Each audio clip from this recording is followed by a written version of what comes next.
Moin!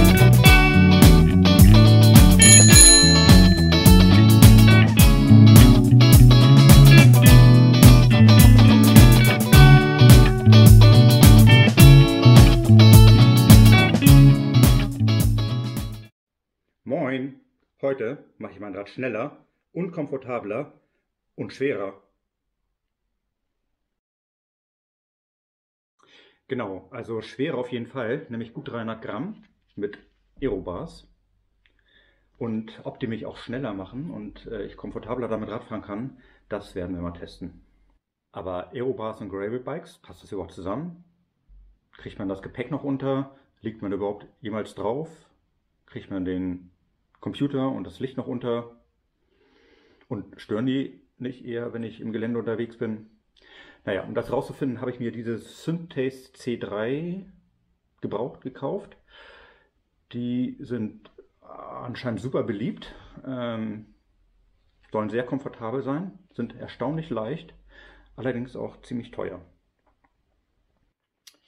Viel einstellen kann man an denen nicht. Es gibt die in 3 unterschiedlichen Längen. Ich habe Größe L. Ansonsten kann man eigentlich nur die Pads in der Weite verstellen und man kann das Ganze anheben mit so einem Riser Kit. Abartig teuer für so ein bisschen Aluminium. Naja, die kommen da unter und dann sind sie, ich glaube, 12 mm höher. Kann auch sogar 2 noch übereinander machen, dann hat man 24 mm. Genau, das werde ich auch tun, damit ich noch meine Hände unter die Pads kriege, um weiterhin auch um Oberlenker zu fahren. Ja, also in der Theorie wird man bestimmt einen Tick schneller, beziehungsweise tritt ein bisschen weniger Watt bei gleicher Geschwindigkeit, aber vor allen Dingen soll es echt komfortabler sein. Eine Griffposition mehr im Unterlenker, in den Hoods, Oberlenker und liegend auf den Aerobars. Ja, wenn man einige Stunden auf dem Rad unterwegs ist, dann macht das wahrscheinlich total Sinn, auch mal die Handgelenke zu entlasten, wenn man da vorne drin liegt. Ich bin gespannt. Ganz wichtig ist noch, ihr müsst prüfen, ob eure Lenker für Aerobars freigegeben sind. Gerade Carbonlenker sind das nämlich eher nicht. Mein Ritchey Venture Max ist aber freigegeben von Ritchey für Aerobars. Das findet ihr irgendwie auf den Herstellerseiten von eurem Lenker, also unbedingt mal nachlesen, sonst auf keinen Fall anschrauben. Und auch ganz wichtig, Drehmomentschlüssel und da unbedingt auch beim Lenkerhersteller prüfen, mit wie viel Drehmoment ihr Zubehör am Lenker anbringen dürft. Und nicht darüber hinausgehen, sonst zu gefährlich. So einen Lenkerbruch will man eher nicht bei der Fahrt haben. Das sieht schon mal sehr schnittig aus. Aber meine Hände passen leider trotz Riser Kit nicht unter die Pads. Das ist blöd. Also da brauche ich wohl noch einen zweiten Satz Riser. Ja, und der Wahoo, selbst das wird auch eng. Den habe ich hier auf dem Vorbau drauf. Also das geht hier so gerade eben. Passt der vorbei. Kann ich noch ein bisschen hochschieben. Also da müsste ich, wenn ich dabei bleibe, kommt hier wahrscheinlich eine Brücke zwischen die Aerobars. Da kann ich dann den Wahoo oben drauf klemmen und mit einer GoPro-Halterung auch noch eine Lampe darunter. Dann funktioniert das wahrscheinlich besser. So, und auch die Lenkerrolle passt eigentlich perfekt noch dazwischen. Also die lässt sich super anbringen. Das ist gar kein Problem und hält auch genauso gut wie ohne Aerobar. Also Gepäck unterm Aerobar, das ist schon mal kein Problem. 7 Uhr morgens, jetzt kommt die Testfahrt an die Ostsee, 200 Kilometer. Ich habe ein bisschen Proviant mit, Platz für meine lange Hose, die ich noch anhabe, ist nämlich noch ziemlich frisch. Ja, hier oben ein paar Nüsse, da kommt auch gleich die Kamera rein, denke ich ein bisschen Bilder unterwegs.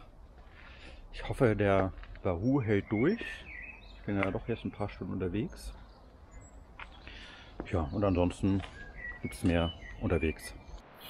So, das kann ich schon mal sagen. In der Stadt sind Aerobars eher unpraktisch. Sieht zwar schnell aus, aber ja, nützt ja eher weniger. So 28 Kilometer. Und jetzt geht es erst aus Hamburg raus. Ja, ziemlich viel Stadt, ziemlich große Stadt. Aber ich glaube, jetzt kommen erstmal ein paar schöne Landstraßen. Ja, das geht schon ganz gut. Wackelt wahrscheinlich jetzt wie Hunde. Könnten ruhig noch einen Tick höher, glaube ich. Oder ich muss mich jetzt dran gewöhnen. Fühlt sich auch ein bisschen ungewohnt an. Oh, für Norddeutschland ganz schön hügelig hier. Klingenberg. Ja, ist glaube ich aber auch die höchste Erhebung heute auf meiner Tour. So, kurze Pause. 65 Kilometer. Ja, eigentlich sollte die Sonne heute rauskommen. Also ein ganz bisschen blauer Himmel ist da auch, aber ich habe noch keinen einzigen Sonnenstrahl gesehen. Es ist immer noch ganz schön kalt. Ja, Zwischenfazit. Ich muss mich noch dran gewöhnen. So, erstes Etappenziel, Ostsee.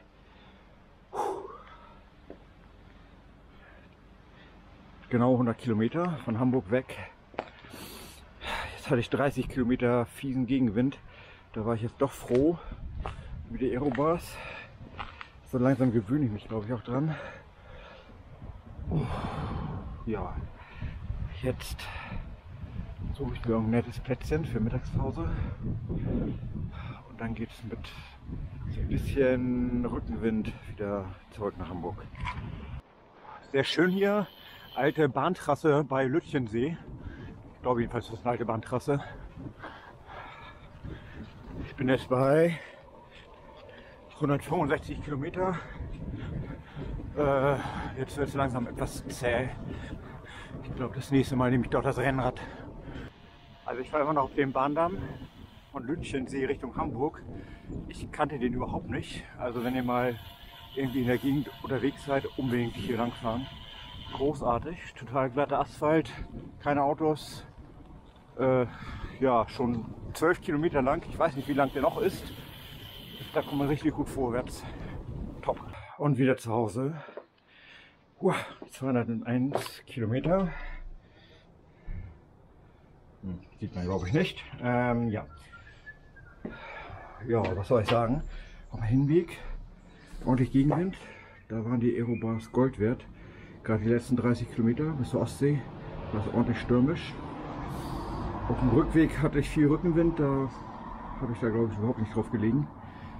Aber auf jeden Fall, wenn man sich daran gewöhnt hat, schön bequem. Ob ich wirklich schneller bin oder weniger Watt trete, konnte ich jetzt nicht so richtig spüren. Fazit: Nach 200 Kilometern Gravelbike und Aerobars. Im Gelände und in der Stadt taugen die gar nichts. Gut, da habe ich jetzt auch nicht mit gerechnet unbedingt.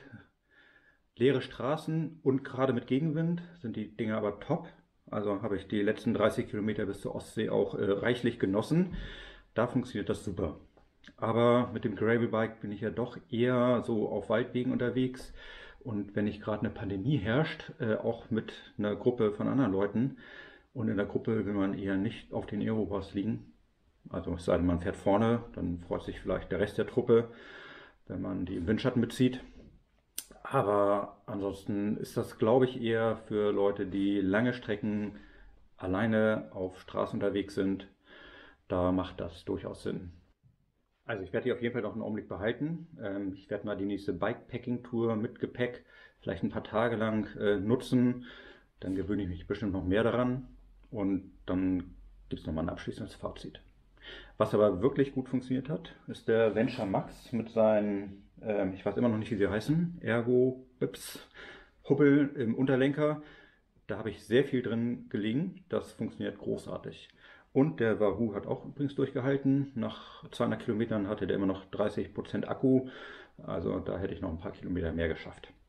Ja, wenn euch das Video gefallen hat, wie immer gerne Daumen nach oben. Schreibt bitte in die Kommentare, wenn ihr noch Anregungen habt. Wenn ihr selber Erfahrung habt mit Aerobars, dann wäre ich total interessiert, wie euch es damit geht. Wenn ihr was ganz anderes sehen wollt, schreibt das auch. Ich bin für alles offen und wir sehen uns das nächste Mal.